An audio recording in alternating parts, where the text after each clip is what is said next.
was betrayed. He was often challenged. The authenticity of his teaching, or the orthodoxy of his teaching, was constantly challenged by the scribes, the Pharisees, the big honchos from Jerusalem.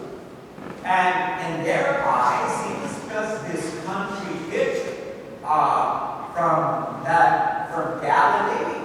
And what were his credentials? He didn't have any, not according to them. But he had the credential that matters, the power and the presence of God himself, whom we call the Holy Spirit. So, why the psychology of sin?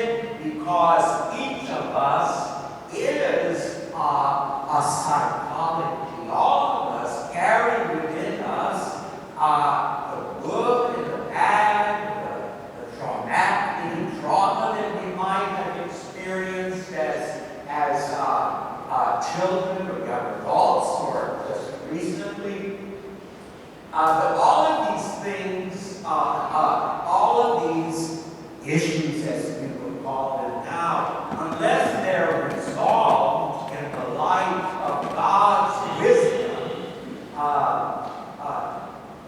keep repeating themselves. And sometimes these unresolved issues, this unresolved hunger for love, and we were all created for love. We were also created for joy. When we all know that God is the very origin of real joy, the joy that the world cannot steal from us. So I'm going to do this. I'm going to be using certain terms to talk about the psychology of sin. So I'm a great believer in basic definitions.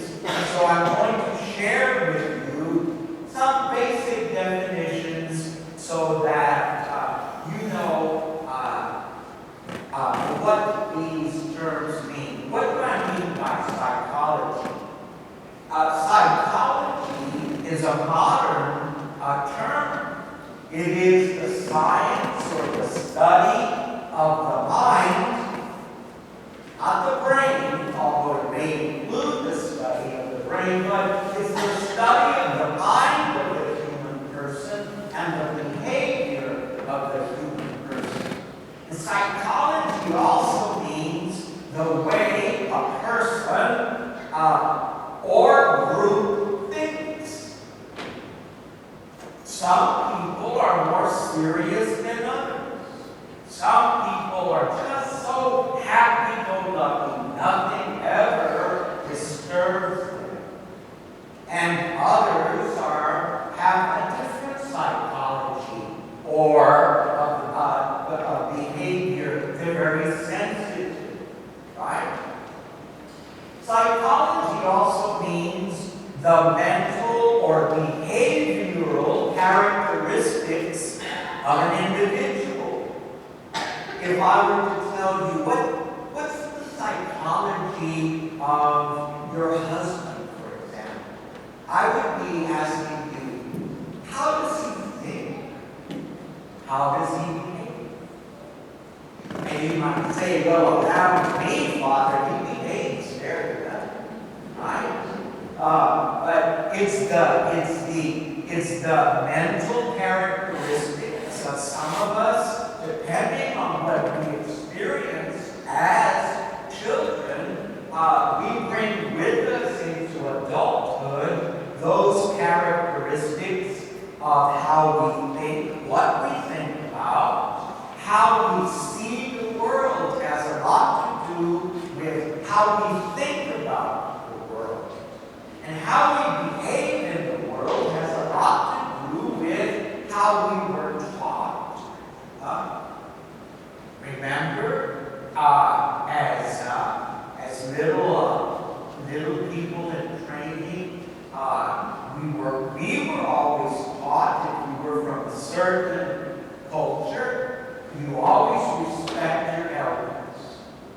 If your deal chacho, or if your deal comes, or your dia chencho, come and see you, you always go up to them and you kiss their hand, you welcome them.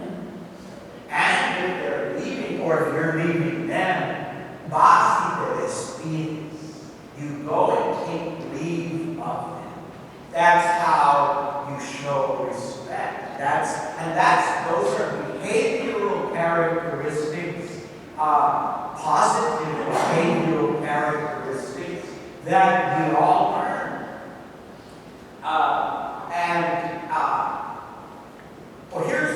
I was thinking, how is it that we learn to sin? How is it? They didn't teach us in school. You didn't come home and say, Amado, look, I got an A in sin. Right? No, of course they didn't teach that in school. Although I might have committed some sins in school when I cheated on the test, right? Or when I called someone a name and belittled that person. So that's what I mean by the psychology of a person. Also, another term that I will be using is emotions. All of us were designed by God to have emotions. Every human person is equipped with emotions. It's how we engage with one another. It's how we process the world. Emotions,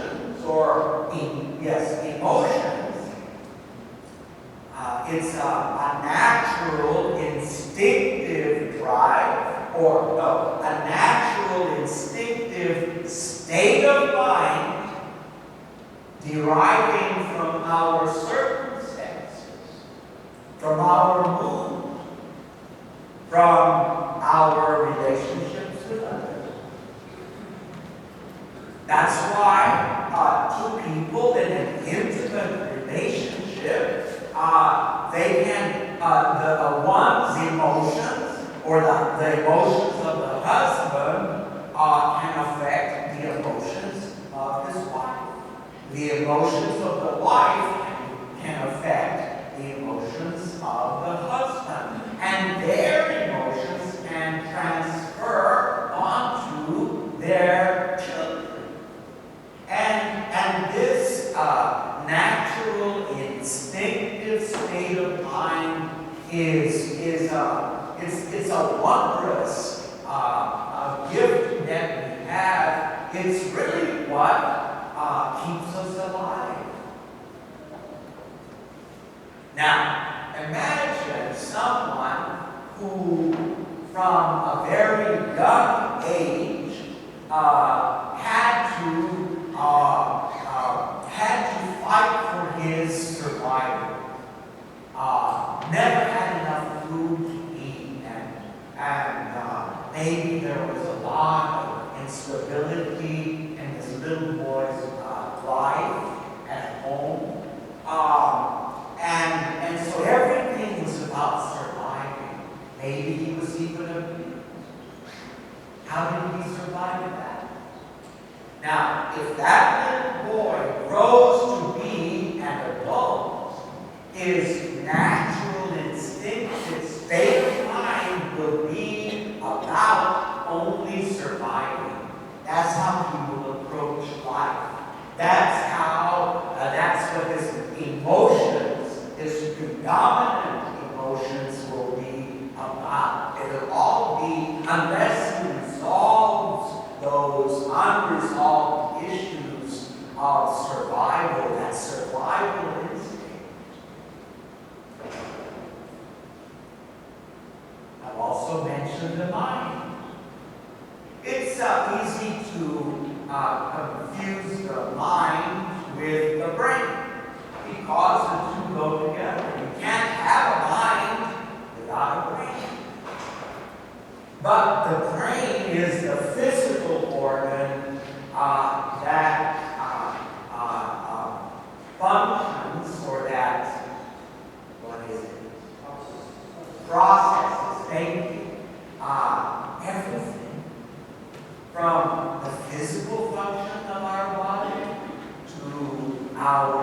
it processes our emotions for us. That's how we process what we feel. But now we know that it's possible for the mind to be ill.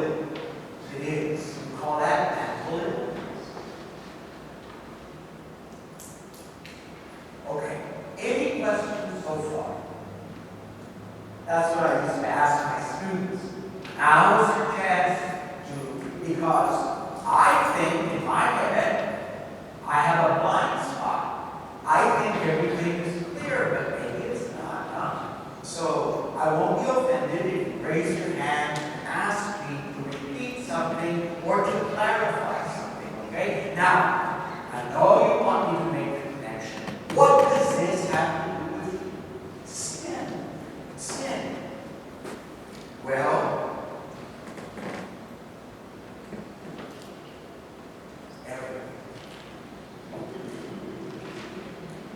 But before I get to sin, I want to talk about the grace of baptism.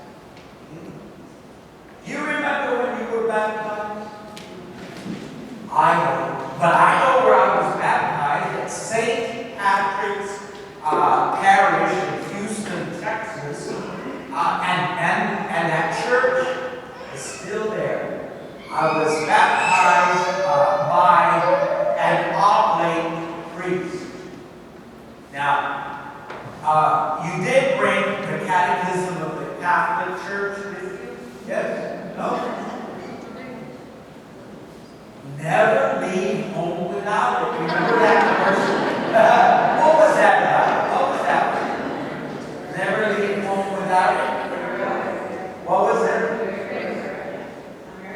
Oh, American Express. Well, this is the Catholic, American Catholic Express. The Catechism of the Catholic Church. Boy, it has become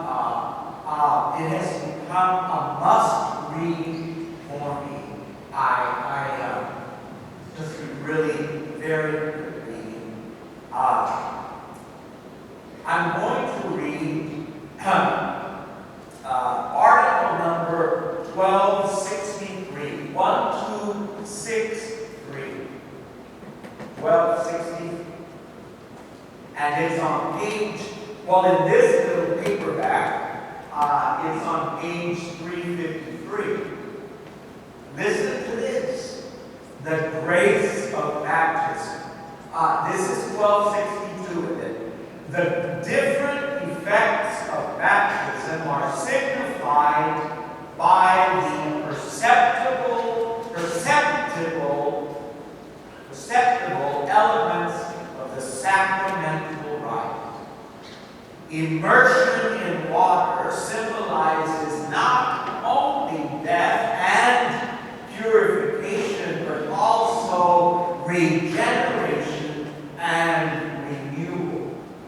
Thus, the two principal effects are purification from sins and new birth in the Holy Spirit. Remember when, was it Nicodemus who went to Jesus under cover of night and spoke to Jesus? What was it Nicodemus Monsignor? Remember when,